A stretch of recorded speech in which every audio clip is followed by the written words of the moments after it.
መመለስ ብትችል ያኔ ነበር የምትመለሰው። እየተጫወተችብህ ነው፣ እንደ ህፃን ነው እየተጫወተችብህ ያለችው። ስንት ነገር አይደል እንዲያሳለፍ ነው። ሴት ልጅ ነኝ አይደል እንዴ? ልትረዳኝ አትሞክርም? እኔ እኮ ከእሷ በላይ ግርም የምትሉኝ እናንተ ሁለት ልጆች ናችሁ አጅባችሁ የመጣችኋት ማለት ነው። ቆይ በግድ ትዳር ካላፈረስን ነው የእሷ ሲሆን እሷ ፍቅር ይዟት እኮ ነው። እናንተ ምን ቤት ናችሁ ነው የዚህን ያክል የሰው ትዳር ለማፍረስ የሰው ህይወት ለመበጥበጥ ሚስትና ባልን ለማለያየት ልጅን ያለ እናትና ያለ አባት ለማስቀረት የዚህን ያክል የምትደክሙ እናንተ ምንድናቸው ብለህ ነው አብርሽ እነዚህ ልጆች ጓደኛ አድርገህ የተቀመጥከው? እኔ እግዚአብሔርን ሄርሜላን ምንም ነገር ማለት አልችልም። በቃ እቺ ልጅ አብርሽ በራሱ ማለት ነው በራሱ ተልካሻ የሆነ ስህተት ምክንያት ወደ ህይወቱ አስገብቶ እቺ ልጅ ፍቅር እንዲይዛት አድርጓል። በቃ ፍቅር ይዟታል። ምንም መካድም እኮ የምንችለው ነገር አይደለም። እቺ ልጅ የትኛውንም አይነት ነገር ብታደርግ ፍቅር ይዟት ነው እሺ ብለን የምንቀበለው ማለት ነው።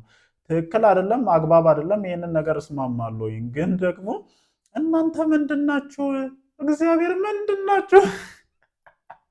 ጉድ እኮ ነው ወገን። እንዴ ይችኛውን ፈተ ኮሚሽን ተቀብላችሁ ነው ስንትን የደረሳችሁ?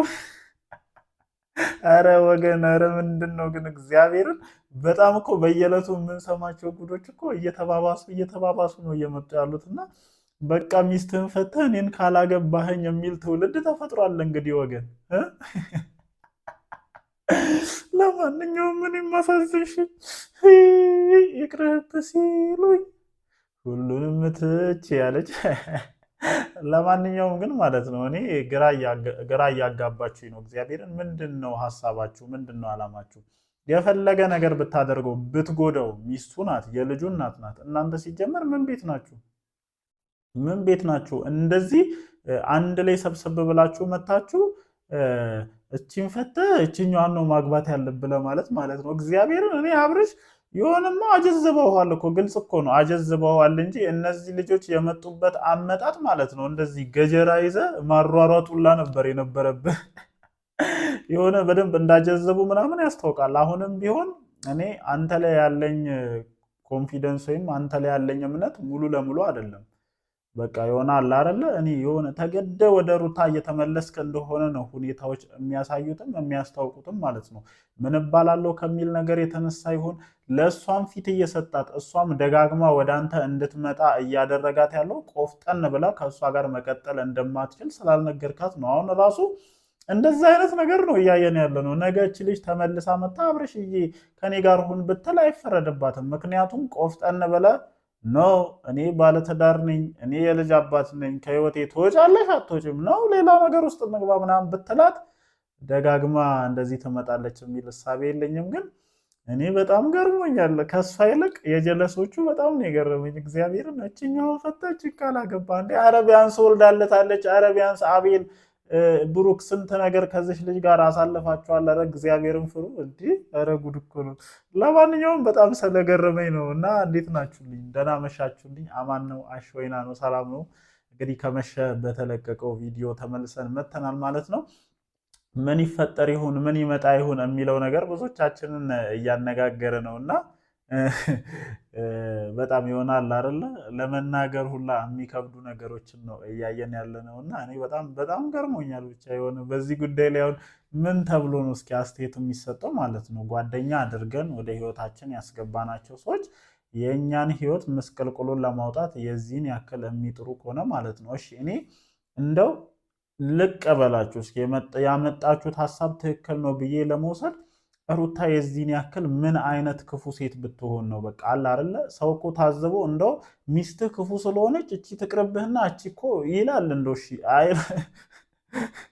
ይላል ብለን እንውሰድና ምን አድርጋ ነው የዚህን ያክል አሁን እሷን እንደዚህ ትዳሯን አፍርሳችሁ ለሄርሜላ ይሄን ልጅ ለመስጠት የሚያስደርግ ነገር ሩታ ምን ብታደርግ ነው? በቃ የሆነ ሪዝነብል ብትሆኑ አንድ ነገር ነውና እኔ ከሄርሜላ ይልቅ እናንተ እየሆናችሁት ያላችሁት እያደረጋችሁት ያላችሁት ነገር እጅግ በጣም እያስገረመኝ ነውና ከዚህ ሁሉ ነገር በላይ ደግሞ የአብርሽ ጅዝብ ብሎ እናንተ የምትሉትን ነገር መስማት የሆነ በቃ አለ አይደለ እግዚአብሔርን ትክክል አይደለም። አብርሽን በደንብ የተመለከተ ሰው አብርሽ የሆነ ትክክለኛ አይነት ሙድ ላይ እንዳልሆነ በደንብ ይገባቸዋል ማለት ነው። ምክንያቱም ሩታ ናት አሁን ራሱ ከሰሞኑ እንትን ለማለት እየሞከረች ያለችው ምናምን ጥረት እያደረገች ያለችው እሷ ናትና አሁንም ቢሆን እኔ አብርሽ አምኖበት ወደ ሩታ እየሄደ አይመስለኝም። በቃ አለ አይደለ እዚህ ጋር ከሚወራውም ነገር አንጻር ከጫናውም ከምኑም እንጂ አምኖበት ወደ ሩታ ህይወት እየተመለሰ አይመስለኝም። ብቻ ግን በየትኛውም አይነት አምነህበት የሚሆን ሳታምንበት የሚሆን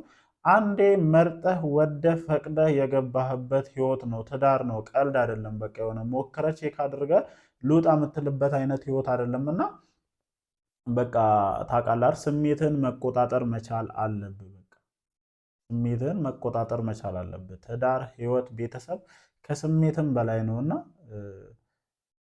እኔ እንጃ እኔ ምን ማለት እንደምችል አላውቅም። የሆነ ብዙ ነገሮችን ላወራልና እዚህ ጋር አሁን እናንተ ፊት ነጥብ እንዳልጥል ስለምፈራ ነውና እንደዛ መሆን የለበትም። በቃ አንዴ ትዳር ከያዝክ በኋላ ያቺ ሴት ላንተ በቃ እዚህ ምድር ላይ ካሉ ሴቶች ሁሉ የተለየች ሴት ናት። እንደዛም ብለህ ስለምታስብ ነው ከሌሎች ከብዙ ሴቶች ውስጥ ሁሉ መርጠ ሚስትህ የምታደርገው የትዳር አጋርህ የምታደርገውና ይሄ በቃ አልተመቸኝም ቀየሩልኝ ምናምን የሚባል ነገር የለምና ሳስበው አንተ በጣም መቀየር የፈለክ ምናምን አይነት ነው የምትመስለው። እግዚአብሔርን እውነቱን እንነጋገር ከተባለ አብርሽ አሁንም ቢሆን እኔ አምኖበት ወደ ሩታ እየተመለሰ እንዳልሆነ ነው ከማየው ነገር እየተረዱ ያሉት። ለዛም ነው አሁን እነዚህ ልጆች ራሱ የዚህን ያክል ተዳፍሮ አይከብድም። ግን እግዚአብሔርን እኔ አሁን ጓደኞቼ መጥተው እቺ ሚስት አልተመቸችህንም፣ እቺ ማዶት አልተመቸችንም ቀይራት ምናምን የሚሉኝ ያስባቸዋል። ኧረ ግን እግዚአብሔር እኔ በጣም እየገረመኝ ስለሆነ ነው። እንዲህ ይቻላል እንዴ ወገን? ይቻላል እንዴ? እንዲህ ይቻላል እንዴ? ኧረ በስመ አብ። እና አንዳንድ ጊዜ በቃ አሁን እኔ በእውነት አለ አይደለ ከጊዜ ወደ ጊዜ ነገሮችን እያየን ምናምን ስንመጣ በጣም ሰው ሼሙን እየዋጠ ነው። ግን የዚህን ያክል ሼሙን ውጦ ደግሞ እኔ ሰውን ትዳሩን ለማፍረስ ቤቱን ለማፍረስ በዚህን ያክል ሰው ጥረት ሲያደርግ ከባድ ነው የሚሆነው። እና እኔ ምንድን ነው አላማችሁ? ምንድን ነው ከጀርባችሁ ያለው? ለምንድን ነው የዚህን ያክል አብርሽ ከሄርሜላ ጋር እንዲሆን የምትፈልጉበት ምክንያት ምንድን ነው? ህይወቱ የአብርሽ ሩታንም ቢያቅፍ ሄርሜላንም ቢያቅፍ ህይወቱ የአብርሽ የሚያቅፈው እሱ። እናንተ ምን ቤት ናችሁ? ምን ቤት ናችሁ? እኔ እኮ ግራ ገባኝ ወገን። ምን ድርሻ አላችሁ? እኔ አብርሽን እንትን ካልኩ በኋላ ተውኝ፣ እኔ ተውኝ ብያችኋለሁ። እና የምሬ ነው። በጣም ጥያቄ እያስነሳብኝ ስለሆነ ነው ሰው እንዴት የዚህን ያክል እንትን ይላል።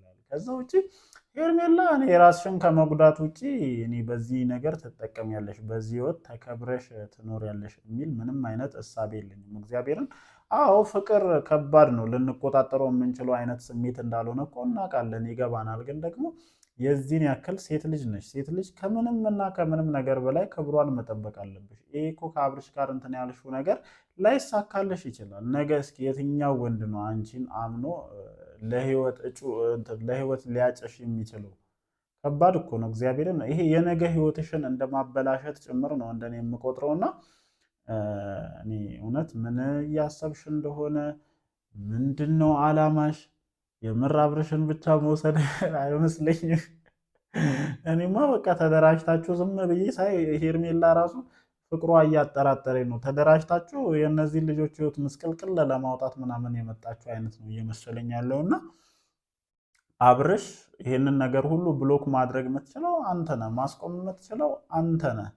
በቃ ቆፍጠን ያለ ነገር ማለት ነው። ምክንያቱም አሁን ራሱ ስናየቅ ምንም እንደዚህ አይነት ነገር የለውም። በቃ እኮ ከሁለቱም ጋር በሆን ይመቸኛል አይነት ሙድ ነው እያራመድክ ያለው እና በእንደዚህ አይነት መንገድ ሊስተካከል የሚችል ነገር የለውም። አሁን እሺ ይሁን ወጡልክ፣ ሩታ ብትመጣ አስበው ምን ያክል እንትናችሁ ሊበጠበጥ እንደሚችል እንዴት ሊደብር እንደሚችል እና ነገሮችን በጊዜ መስመር ካልያስያዝክ እነዚህ ልጆች መቼም አይፋቱም። ከሩታ ሳያፋቱ የሚለቁ አይመስለኝም።